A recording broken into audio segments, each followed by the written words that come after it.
اس video میں انبیاء اور رسول کی تاریخ بتائی اور دکھائی جائے گی۔ یہ منظرنامہ زمین پر پہلے انسان اور نبی حضرت آدم علیہ السلام سے لے کر حضور نبی اکرم و افضل و آخر الزماں صلی اللہ تعالی علیہ وآلہ وسلم کی ولادت پاک تک کا مختصر زمانی سفر ہے۔ حضرت آدم علیہ السلام پہلے انسان اور نبی اور سب انسانوں کے باپ ہیں، اور ان کی زوجہ محترمہ حضرت حوا رضی اللہ عنہا ہے، جو کہ تمام انسانوں کی ماں اور روئے زمین پر پہلی خاتون ہے۔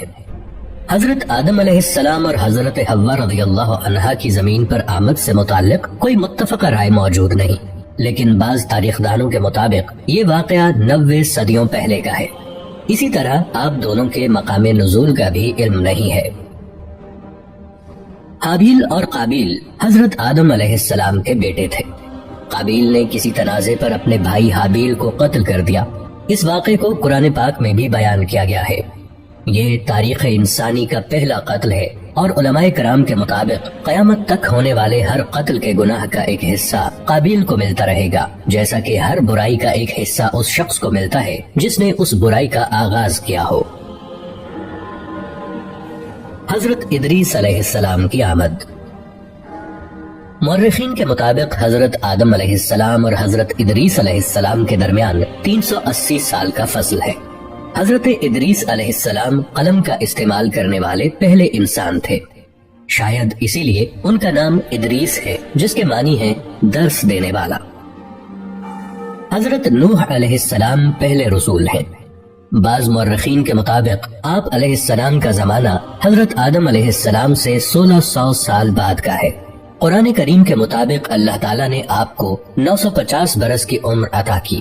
اللہ تعالیٰ نے آپ کو انسانوں کی اصلاح کے لیے مبعوث فرمایا، لیکن ایک طویل عرصہ دعوت و تبلیغ کے باوجود لوگوں نے آپ علیہ السلام کی تکذیب کی، جس کے نتیجے میں اللہ تعالیٰ نے اس قوم پر پانی کا عذاب بھیجا۔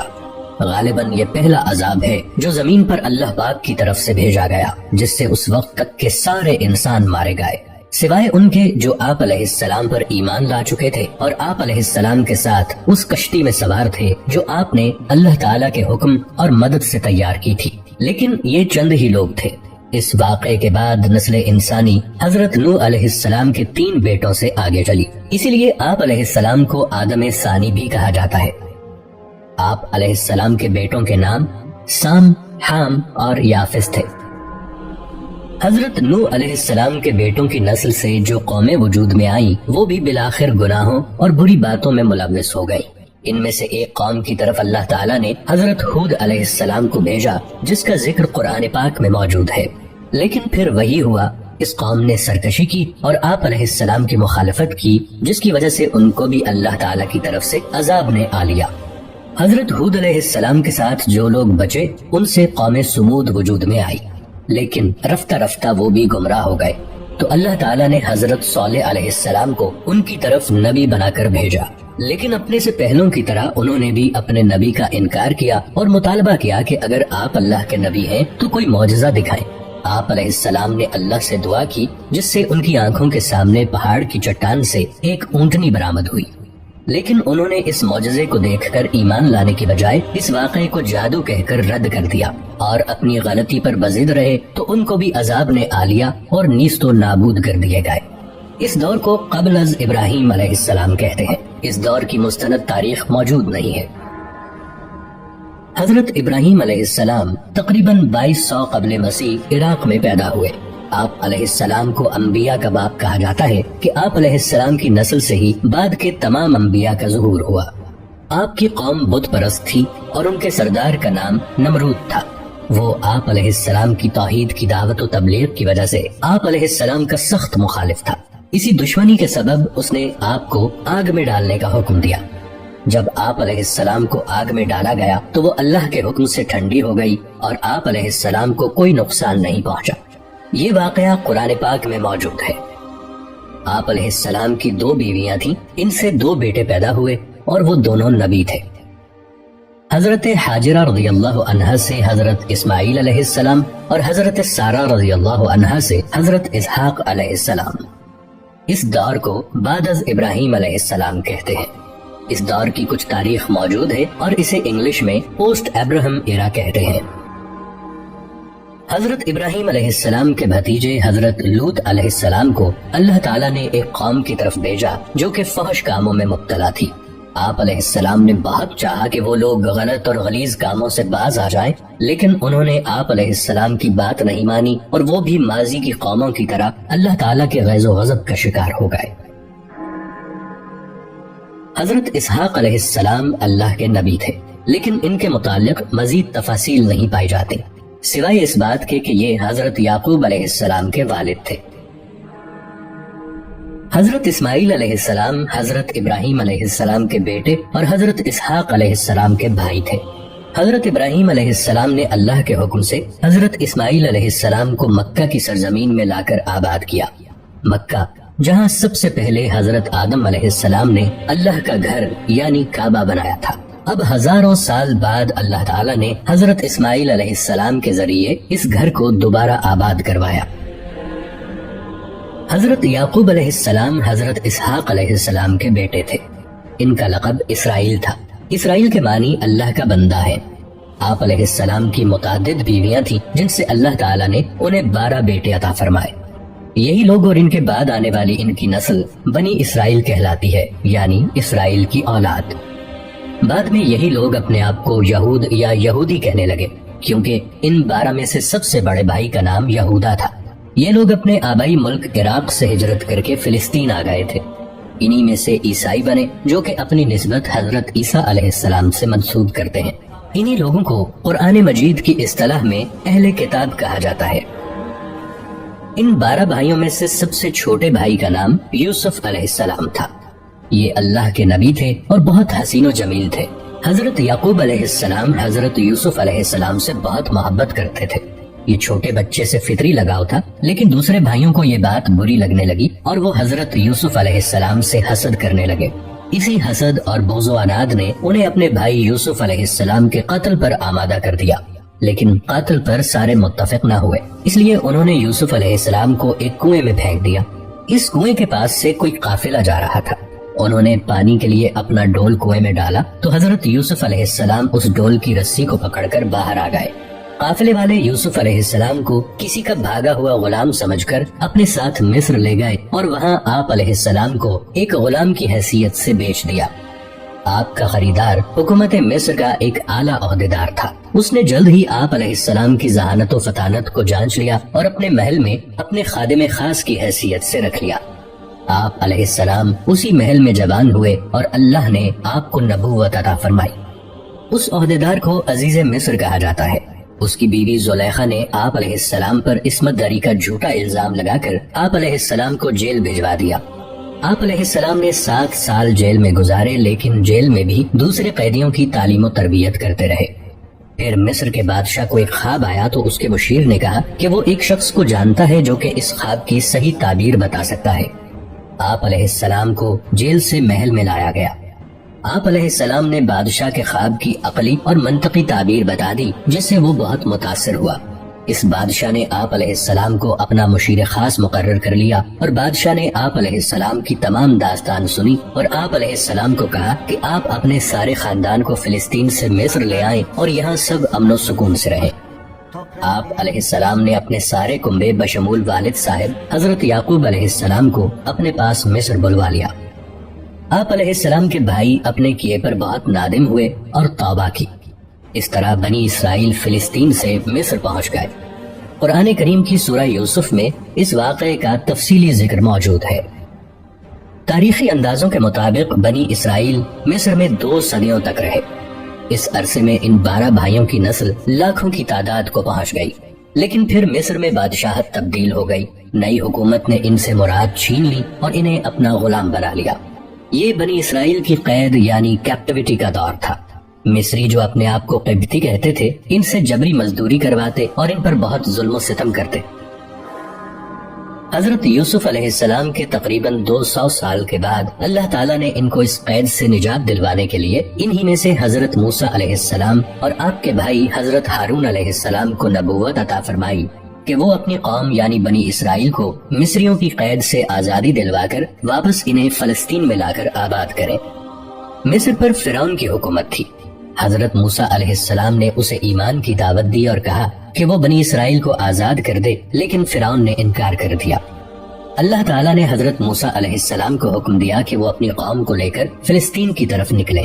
آپ علیہ السلام بحکم خداوندی اپنی قوم کو لے کر نکلے تو فرعون نے بھی اپنے لاؤ لشکر کے ساتھ آپ علیہ السلام کا تعاقب کیا۔ سمندر کے کنارے پہنچ کر آپ علیہ السلام نے اللہ سے عرض کی کہ اب کیا کروں؟ اللہ نے حکم دیا کہ اے موسیٰ علیہ السلام، اپنا عصا سمندر کے پانی پر ماریں تو سمندر آپ کو خشکی کا راستہ دے گا۔ آپ علیہ السلام نے ایسا ہی کیا تو یکا یک سمندر کا پانی دو دیواروں کی طرح الگ الگ کھڑا ہو گیا اور آپ علیہ السلام اپنی قوم کو لے کر وہاں سے نکل گئے۔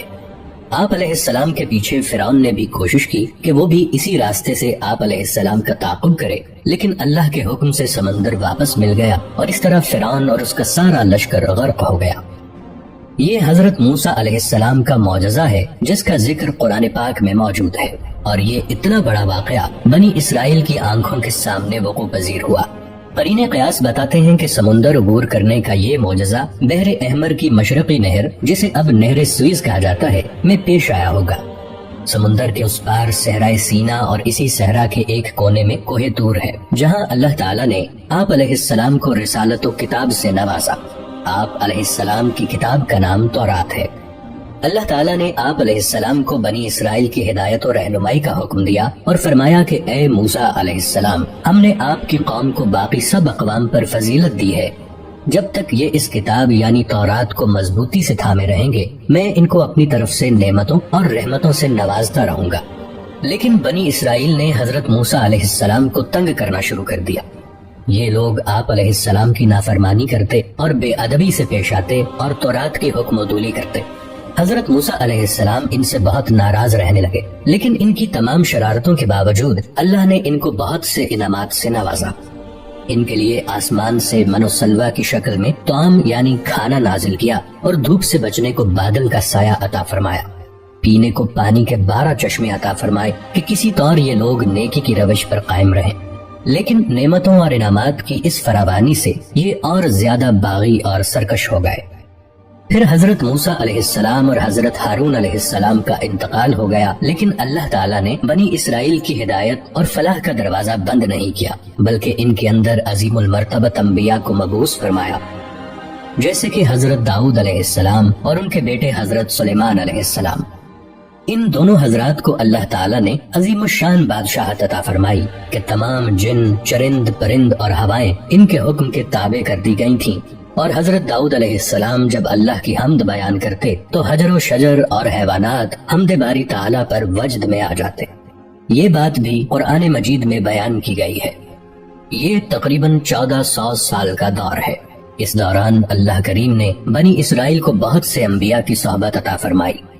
کوئی وقت ایسا نہیں گزرا کہ ان کے درمیان کوئی اللہ کا نبی موجود نہ رہا ہو، لیکن ان کی اکثریت فسق و فجور میں ہی مبتلا رہی، اور یہ لوگ اللہ تعالیٰ کی نافرمانیاں کرتے رہے اور اللہ کے انبیاء کو ستاتے رہے، اور کئی نبیوں کو تو انہوں نے قتل کر دیا۔ اللہ تعالیٰ نے ان کے ان بڑے بڑے گناہوں کی وجہ سے ان پر وقتاً فوقتاً عذاب بھی بھیجا، لیکن یہ لوگ سدھر کے نہ دیے۔ جدید تاریخ کی اصطلاح میں اس دور کو دور قبل از مسیح کہا جاتا ہے، اور اسے انگلش میں BC سے لکھا جاتا ہے، یعنی بیفور کرائسٹ، اور اب اور بھی جدید اصطلاح میں اسے CEB کہتے ہیں، یعنی کامن ایرا۔ اللہ تعالیٰ نے بنی اسرائیل پر اپنی آخری حجت قائم کرنے کے لیے حضرت عیسیٰ علیہ السلام اور حضرت یحییٰ علیہ السلام کو ان کی طرف واضح نشانیاں دے کر بھیجا۔ حضرت عیسیٰ علیہ السلام حضرت مریم علیہ السلام کے بیٹے تھے، جنہیں اللہ نے معجزانہ طور پر بغیر باپ کے پیدا کیا اور بہت سے معجزات عطا فرمائے، اور آپ علیہ السلام کے ہم اثر حضرت یحییٰ علیہ السلام بھی معجزانہ طریقے سے حضرت زکریا علیہ السلام کے ہاں پیدا ہوئے، جبکہ حضرت زکریا علیہ السلام اور آپ کی بیوی دونوں بہت ضعیف ہو چکے تھے۔ حضرت عیسیٰ علیہ السلام رسول اور حضرت یحییٰ علیہ السلام نبی تھے۔ بقول عیسائی مورخین کے حضرت عیسیٰ علیہ السلام کی ولادت کے دن سے سن عیسوی کا آغاز ہوا، جو کہ اس وقت 2022 چل رہا ہے، یعنی حضرت عیسیٰ علیہ السلام کو پیدا ہوئے 2022 برس ہو چکے ہیں۔ یہاں سے بنی اسرائیل دو قوموں میں تقسیم ہو گئے۔